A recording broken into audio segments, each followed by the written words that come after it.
L'enquête menée dans le Val-Saint-François sur les cas de sclérose latérale amyotrophique avance. Nous, en santé publique, on est en action. Mardi soir, la direction de la santé publique de l'Estrie a dévoilé à la population ses données préliminaires. Si on veut bien faire les choses. Jusqu'ici, elle confirme que 20 personnes du Val-Saint-François ont reçu un diagnostic entre 2012 et 2025. On ne parle pas d'excès de cas pour le moment dans le Val-Saint-François par rapport à, disons, le reste du Québec. Je ne dis pas qu'il n'y en a pas non plus, mais on n'a juste pas les informations suffisantes. Sur les 20 cas confirmés, 60 sont des femmes, l'âge moyen est de 68 ans, 80 ont habité au moins 5 ans dans la MRC, 65 y résidaient toujours lors du diagnostic et 25 auraient travaillé dans une usine du secteur. La prochaine étape, c'est de savoir si le taux est anormalement élevé sur le territoire et en parallèle, on va creuser l'histoire de chacune des victimes pour savoir si elles ont des points en commun. On veut savoir des choses de base comme où ils ont habité, à quelle adresse, combien de temps à chacune des adresses, où ils ont travaillé, dans quelle entreprise, mais surtout le type de tâches qu'ils ont réalisées.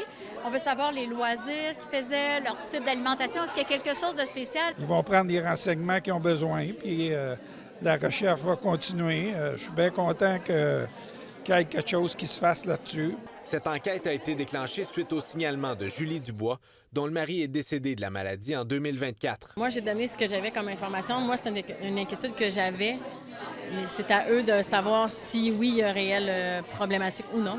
Que de penser que de l'environnement... Environ 110 personnes ont assisté à la présentation.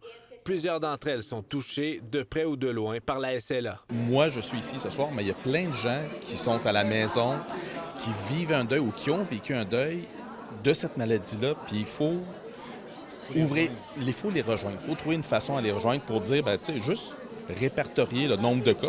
Et il y a un comité de suivi avec des gens locaux qui va être mis en place et qui va faire le lien avec l'équipe de la santé publique dans les prochains mois. On ne sait pas ce que ça va donner. Mais au moins, moi, je me dis, ils font l'effort de travailler puis d'informer les citoyens. J'espère qu'on va avoir des réponses.